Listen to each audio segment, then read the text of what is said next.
एक गांव में एक गरीब औरत रहती थी। उसके यहाँ कोई औलाद ना थी। बहुत देर के बाद एक लड़का पैदा हुआ और लड़का बहुत ही खूबसूरत था। लड़के को पाकर वो दोनों बहुत खुश हुए कि हमारी तो किस्मत जाग गई। फिर एक दिन ऐसा हुआ कि एक पंडित ना उनके घर पे आया और उसने लड़के की तरफ देखा और उसके माता पिता से कहा, अरे वाह, क्या कमाल बच्चा है आपका, इसकी तो बहुत अच्छी किस्मत है। ये बेटा 15 वर्ष की उम्र में एक राजा बन जाएगा और जल्दी ही एक राजकुमारी से इसकी शादी भी होगी। बहुत अच्छी किस्मत वाला लड़का है आपका ये बात जब पंडित ने बोली तो माता पिता बहुत खुश हुए और ये बात जो थी वो आहिस्ता आहिस्ता पूरे गांव में फैल गई कि ऐसा ऐसा लड़का एक पैदा हुआ है। इत्तेफाक से राजा उसी गांव से गुजर रहा था, शिकार करने के लिए जा रहा था। तो एक सैनिक ने राजा को बोला कि इस घर में एक लड़का पैदा हुआ है और पंडित ने उसका ये हाल व हवाल बताया है कि वो 15 वर्ष की उम्र में राजकुमारी से शादी भी करेगा और राजा भी बन जाएगा। तो राजा बहुत बुरे दिल का आदमी था। उसने सुनते ही ये कहा कि किसी तरह भी करके इस लड़के को मार देना चाहिए। राजा ये सोचकर उसी घर की तरफ जाने लगा।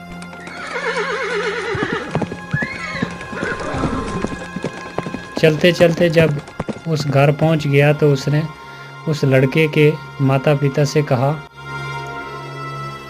इस लड़के को तुम मुझे दे दो, मैं इसकी अच्छे तरीके से परवरिश करूंगा और जब जवान हो गया तो मैं तुम्हें वापस लौटा दूंगा। नहीं नहीं राजा जी, हम आपको अपना बेटा नहीं दे सकते।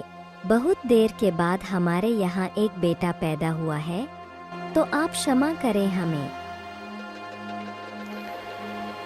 माँ ने जब इनकार कर दिया तो राजा के डराने धमकाने से आखिर मान ही गए दोनों बेटा देने के लिए। राजा लड़के को लेकर एक जंगल की तरफ चला गया।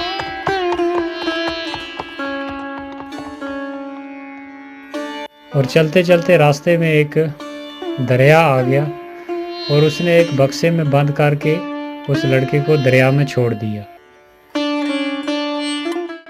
बादशाह जिस वक्त बक्से को दरिया में डाल रहा था तो जंगल की परियां सैर के लिए आई हुई थी। परियां बहुत ही नेक दिल की थी। परियों को बच्चे पे बहुत तरस आया और उसने उस बक्स की हिफाजत शुरू कर दी। बहुत दूर तक परियां उसके साथ गईं। चलते चलते आगे नदी के किनारे एक जिमींदार का मकान आ गया और उसकी पत्नी जो थी वो नदी के किनारे घूमने के लिए आई हुई थी। तो उसने देखा कि एक बक्स तैरता हुआ उसके पास आ रहा है। वो बक्स निकाला उसने तो वो क्या देखती है, एक बहुत ही खूबसूरत बच्चा उसके बीच लेटा हुआ है। तो वो उसे पाकर बहुत खुश हुई, उसने सीने से लगा लिया। फिर वो उसे लेकर अपने घर चली गई। जब घर पहुंची तो अपने पति से कहा, देखो जी, ऊपर वाले ने अपनी मर्जी से मुझे ये बेटा दिया है, मैं इसकी परवरिश करूंगी अच्छे तरीके से, आज से यही हमारा बेटा है। अरे वाह, बिल्कुल बिल्कुल, क्यों नहीं, हमें तो बेटा ही चाहिए था। हे ऊपर वाले, तेरा लाख लाख शुक्र है। बच्चे को पाकर ये दोनों पति पत्नी बहुत ही खुश हुए और खुशी खुशी अपनी ज़िंदगी गुजारने लगे और बच्चे की बहुत अच्छे तरीके से परवरिश की। उसके लाडो प्यार में वक्त का पता ही नहीं चला। तो देखते देखते 15 वर्ष गुजर गए और वो बच्चा 15 वर्ष का जवान हो गया।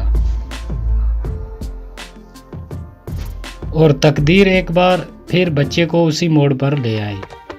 एक दिन बादशाह शिकार के लिए निकला। चलते चलते बहुत दूर निकल गया और रात हो गई। बादशाह ने सिपाहियों से कहा कि जाओ देखो, यहाँ नज़दीक कोई जगह है रात ठहरने के लिए। तो सिपाही हुक्म पाते ही चले गए। सिपाहियों ने वापस आकर अर्ज किया कि हुजूर, यहाँ से थोड़ी दूरी पर दरिया के किनारे एक जिम्मेदार का मकान है। बादशाह ने सिपाहियों के साथ जिम्मेदार के मकान पर चला गया।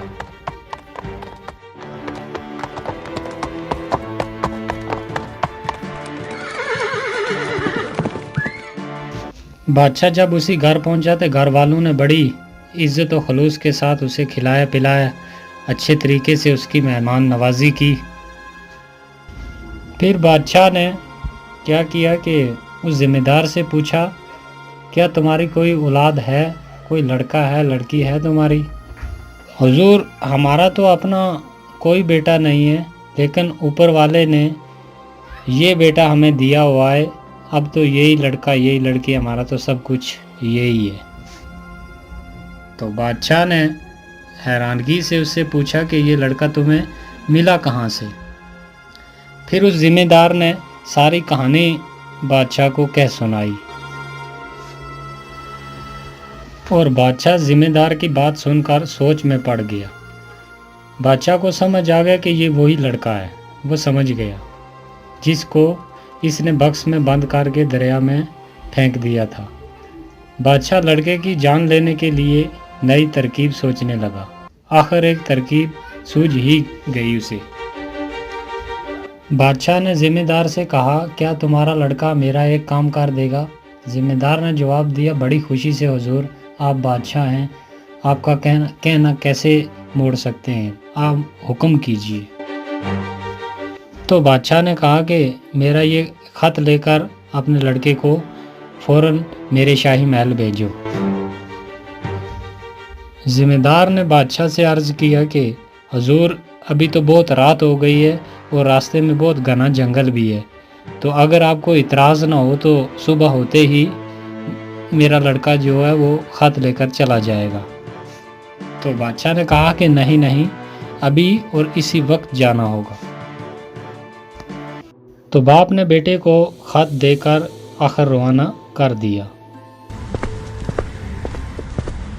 वो चलने लगा। चलते चलते आगे घना जंगल आ गया और काफ़ी रात भी हो गई थी। तो उसे नींद आ गई, एक पेड़ के नीचे सो गया। वो सो रहा था कि वहाँ पर परियां आ गई, वही परियां जिन्होंने उस बक्स की उस वक्त हिफाजत की थी। तो उसके हाथ में वो ख़त देखा परी ने और फ़ौरन आकर वो ख़त लेकर पढ़ा। तो उसमें लिखा था कि ये लड़का जब शाही महल पहुंचेगा तो इसका फौरी कत्ल कर देना। तो परी ने वो ख़त लेकर अपने पास रख लिया और अपने पास से एक ख़त लिख कर उस लड़के के हाथ में रख दिया। जब सुबह आई तो लड़का उठा और जल्दी जल्दी वो ख़त लेकर महल की ओर जाने लगा। और नए ख़त में जो परी ने दिया उसमें ये लिखा था कि जैसे ही ये लड़का महल पहुंचेगा, इसे फ़ौरन शाही लिबास पहनाकर इसकी राजकुमारी से शादी कर दी जाए। और लड़के ने वो ख़त लेकर रानी को जब दिया तो रानी ने पढ़कर बड़ी हैरत से उसकी लड़के की तरफ देखती रही, क्योंकि बादशाह का हुक्म था तो वो भी इनकार नहीं कर सकती थी। तो उसने फ़ौरन। तो दोस्तों, आपको क्या लगता है ये लड़का बच पाएगा या नहीं? आगे क्या हुआ इसके साथ, वो देखने के लिए प्लीज़ चैनल को सब्सक्राइब कर दें और वीडियो को लाइक कर दें, ताकि हम आपको वीडियो का दूसरा भाग जल्दी दिखा सकें।